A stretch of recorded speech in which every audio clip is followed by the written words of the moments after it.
Hi, welcome. In this video, I want to talk about coping in menopause. I've done many videos on the numerous symptoms associated with the change and helpful lifestyle choices. Most of the information out there focuses on symptoms and treatments, but there's very little available on how to actually cope with all of the menopause chaos going on and function day to day with some degree of quality of life. I hear from many of you quite often expressing your distress, sharing with me that you're at the end of your rope, that you can't cope anymore with all of the symptoms, the lack of understanding and help from your doctors, health anxiety, and the inability to get through your day and your work shift. I understand where you're coming from and what you're feeling because I live it too, and it needs to be talked about. Let's start with the sheer number of symptoms in menopause. Over 100, in fact. The symptoms alone are enough to beat you down and make every day a struggle. And if your menopause is going anything like mine, then you're well aware that you can be hit with endless combinations of discomfort from day to day, sometimes for years. Honestly, I think I've experienced at least 50 out of the 100 symptoms listed in my symptoms video. And I've heard from many of you that you're dealing with far more than that. There are a select few that are truly blessed and never suffer anything more than a hot flash. But for the vast majority of us, menopause throws us into 7 layers of mental and physical chaos. How much can one person possibly endure day in and day out? It's unreal, overwhelming, exhausting, and depressing.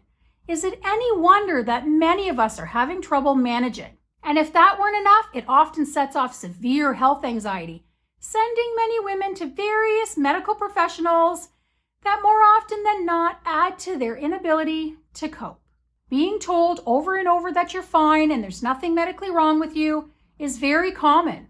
And when the topic of perimenopause is brought up, responses like, "You're too young," "Your blood work is fine, it's not menopause," or "Menopause doesn't cause that many symptoms," are often given. I can tell you from personal experience that the fear, hopelessness, and despair that's felt when you're constantly dismissed and you know that there's something wrong with you can seriously hamper your ability to cope. And it's just a sad and horrible way to live. Not knowing what's wrong with you, not being able to get the help that you need, and not knowing how to help yourself can be pure torture. It's easier to manage when you know what you're dealing with, have a plan of action, and maybe even an end date to the possible discomfort. But these things are often denied women because menopause is still viewed by many in the medical profession as a transition for women over 50 that involves a few hot flashes and maybe some night sweats. It's unfortunate and unfair. I spent years coping with a list of problems, no answers or diagnoses, and a very serious case of health anxiety, all while trying to support my kids, maintain myself and my home, and just make it through to bedtime every day. I'm still struggling now, if I'm being honest, because I have never been able to find a supportive health professional to help me through this very difficult transition, and I am not alone.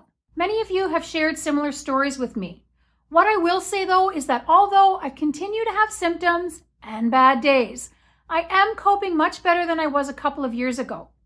I'd like to share what's working for me, and I would love to hear from all of you what's working to help you deal with the menopause chaos. Please share in the comments. Maybe if we get enough tips and ideas together, we can help each other through this. The main areas of focus that have helped me the most are knowledge, connection, diet, exercise, and sleep. When I wasn't getting the answers that I needed from the medical professionals, learning absolutely everything I possibly could on my own about what was going on in my body partly lifted that veil of fear that had covered me and crippled me for years. It's very true that fear lives in the shadows. We fear what is not clear and what we don't understand.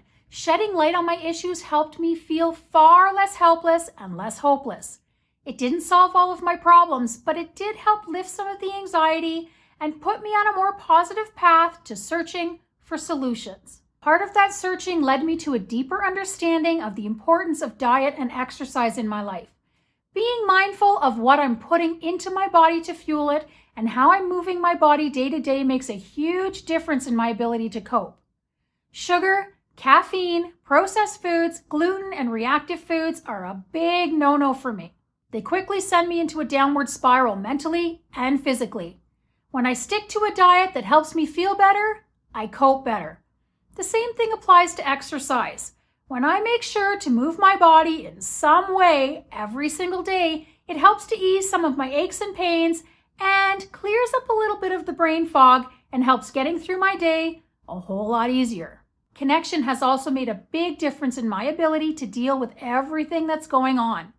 Talking to all of you, hearing your stories, sharing experiences, and just being able to tell someone that I'm struggling and have them say that they understand and they're sending me hugs is huge. My support group is one of the best things that I have done for my mental health. And for all of you that are members, I hope that it's making a difference for you too. The link to that support group is in the description of this video for any of you ladies who are interested in joining us. Sleep is also a big factor in my ability to get through each day. Getting a restful sleep is tough for many of us, and I can tell you when I'm not sleeping well, I can't function well. Our bodies repair and rejuvenate during sleep, so it makes sense. I do my best to allow myself an 8-hour block to sleep, and I try to set up my environment to promote sleep. If I can manage to sleep even 5 or 6 hours in a row without waking, I have a much better day the next day, mentally and physically. I look forward to hearing all about what helps you cope. It may help me and others reading the comments. Feeling hopeless, helpless, and at the end of your rope is common in menopause, but it's no way to live. You deserve hope, happiness, health, and quality of life. We all do. I hope you achieve it. Subscribe to see more videos on menopause. Thanks for watching, and I will see you all in the next video. Bye for now.